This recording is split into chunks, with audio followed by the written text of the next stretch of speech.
ndakafa kudhara atone 2 years.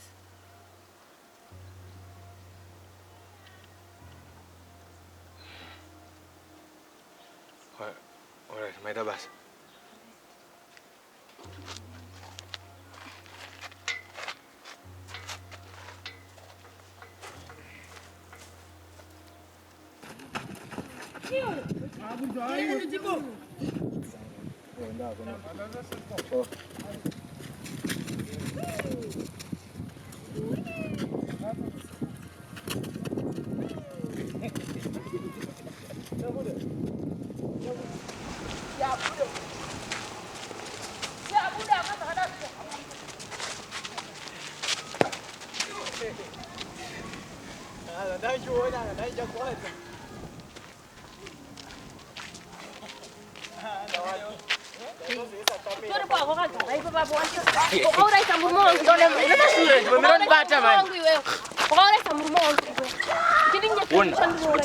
Tirira parudzi una pane vana pane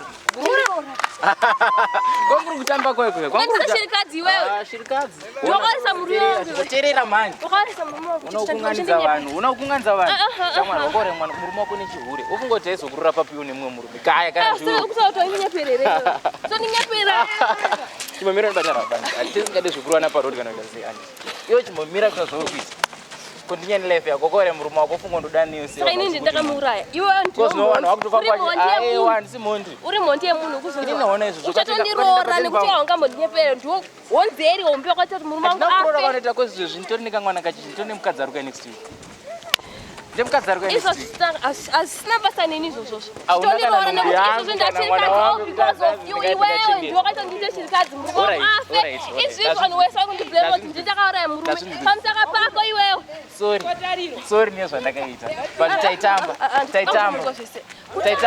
Kutamba izvozvo munhu afa kundozoti kutamba. Handiwe munhu afa kwakuzondoti kutamba. Ukusungira parodi kuunganidza vanhu ka nekuti kumba kona wakatoungana vanhu kutema murume wangu all because of you iwewe. Ndomafanidzo uri kutoita. Ndomafanidzo. Paipai taitamba.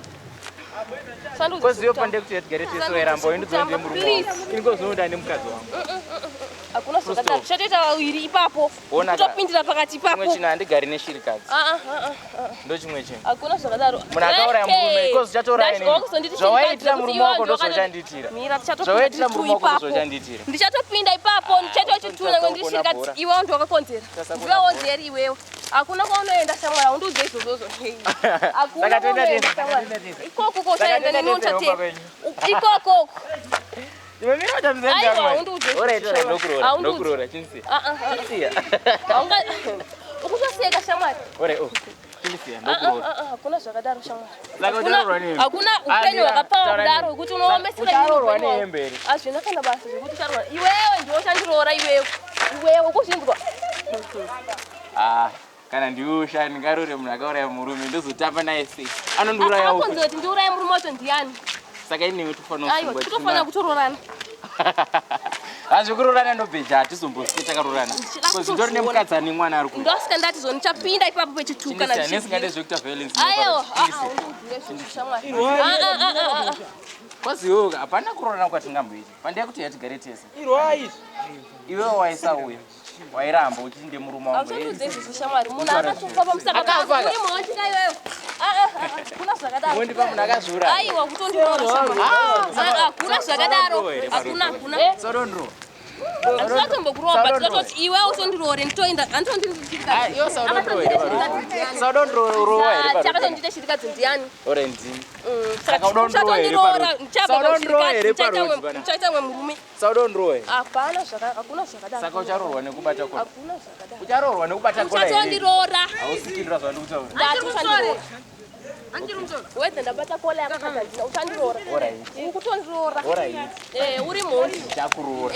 Ndichakuroora. Uchandiroora. Hanzi ndinodzira payakasungirirwa. Unoona izvi.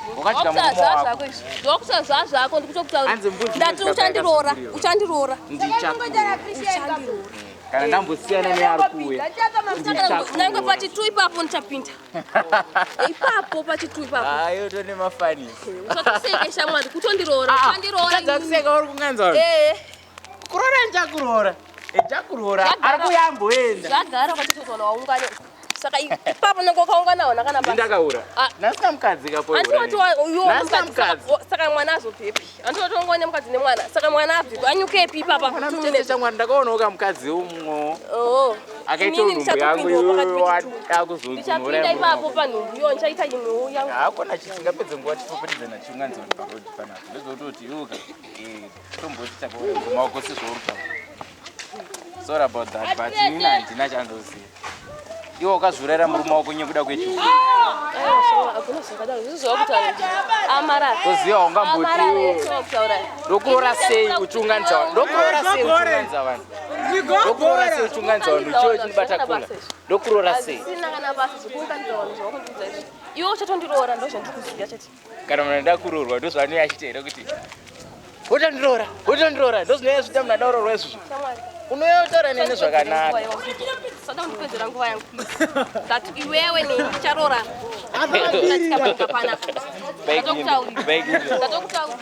Iyo ndezvako nemamhepo iwe. Murume wako akuya kwauri. Yo, ndiri save you. Nopenga unotadza kuona bhora.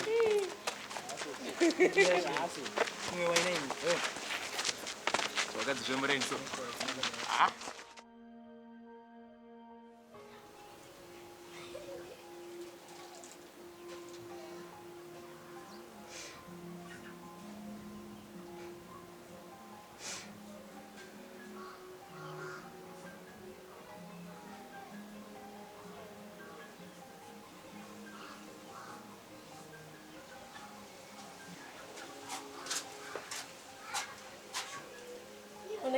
Uchinungo chemana naseri nasikana.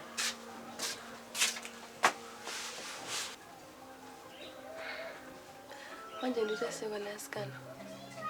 Yozi ndizodzingafa ndakakangana kusika ndafa. Don't worry, you'll be fine. You know, they say time heals all wounds. Not a bone. That's what I keep telling myself.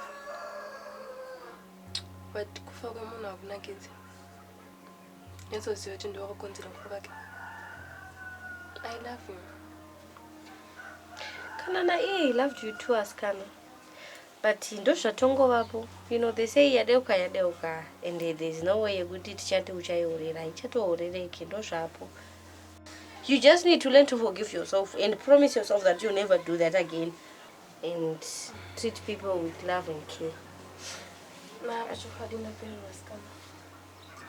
You'll be fine. You'll be fine. Cheer up.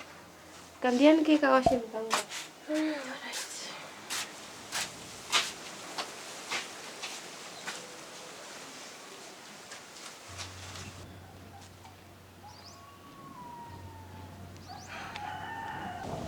Hey, Shangwa.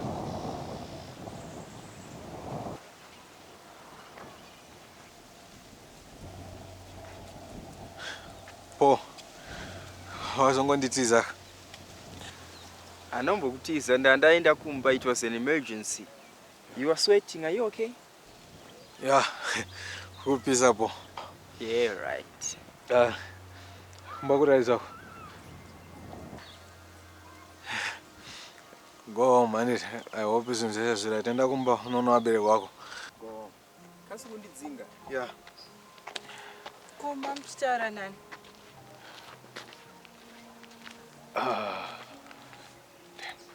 And a business meeting Msoro and I started my investors.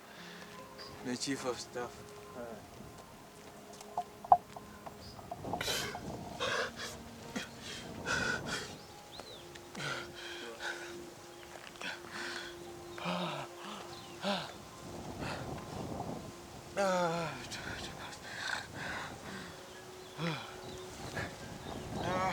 Kochi kunetsa shamwari yangu. Kochi.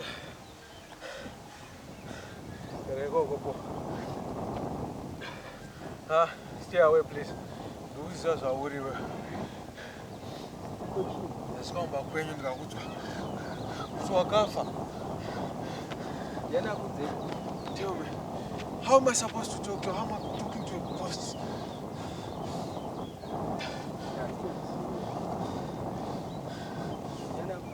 Stay away from me, okay? I have nothing to do with you.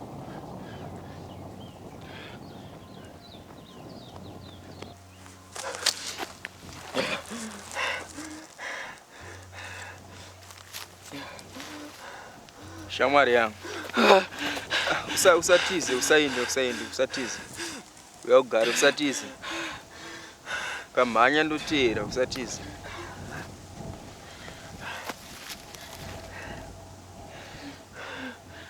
Dakutaura niwe.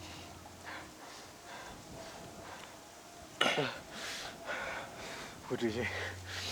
Unoziva mental sickness iriko. Ndine umwe anga inayo. I even tried drugs, but zvakaramba. I even tried talking to people, but each time I try, zvaitoita kunge zviri kuwedzera, zvitoita worse. So ndakazongopindwa nepfungwa yekuti ndikafa ndinogona kuzorora zvoita easy, zvoita nani. But unoziva at that moment paunenge wakuzviuraya, pain yaunofila inokudzosa kuti unofunga kuti zvandakuita zvakashata. But hapana zvazvinozokubatsira. Ndakazongofa. Seri kwegwa hakuna munamato, huh? Yeah, it's true. And sometimes I wish I didn't do it. But at that moment, suicide ndo chinhu chaunongoona chiri valid, ndo zvega zvinongokubatsira. Kuti unge panenge paine chimweya chinenge chichikutuma kuti chingofa. But chikuru is to overcome that spirit. Then you'll be a strong person. But most of us give in, and you didn't realize that you are doing it wrong until it's too late. I understand. Can you know that that voice in your head is very powerful, and that keeps on telling you to do it. Do it. Those niggas go at that time. I understand. And I don't even know how to overcome it. How do you overcome it? You focus on the things that you love. See, you got family, friends, do wanokupa simba. You talk about it and you work it out. Unobatsirika. There are a lot of people going through that. Ausweg. You see, family ni shamwari dzako ndiwo vanhu vanokubatsira. In feeling alone, we are all connected. Do you have anyone? Yeah, my daughter, mom's daughter. Natavuma. Is he your friend? No. He's more than that. He's my brother. Life is short. Don't make it shorter. Spend your life with the people you love. Embrace every second like you're dying next. Spend your time with your family, friends. Kuti square uchiitiswa nezvinhu zvaunoziva kuti you can't have. Be happy. You have a beautiful family, and they loved you. But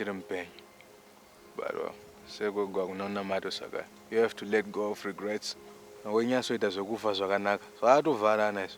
Can you again, okay? You need to let go. Don't mess with the dead. Well, I'm sorry to say this, Pop, but you're dead, you. You can't do shit. So the dead are dead, okay? Thank you. I gotta find peace, my friend. Well, I'm not your friend, Paul. And I don't want to see you again. If I see you again...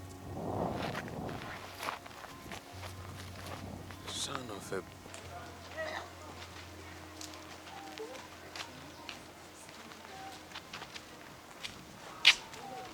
Hi. Yeah, hi. What is it? Good night, Mudzimba. I'm good. Me too. I just came to check up on you. Thanks. And I also came to tell you that life goes on even for you. So you have to delete that video, huh? Okay, I will. I mean, bad things happen to everybody, but it doesn't mean we have to hold on to the past.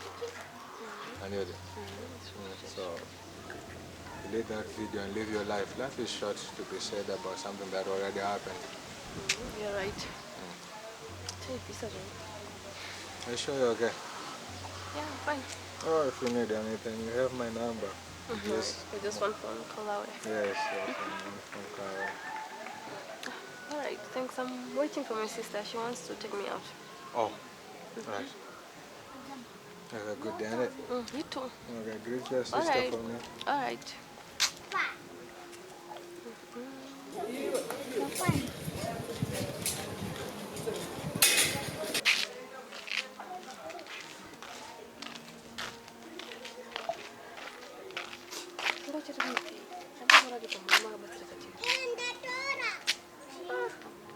It is Tempiake, even big view. It looks like a button. But anyway. Maram the lady can close the morning. You go sang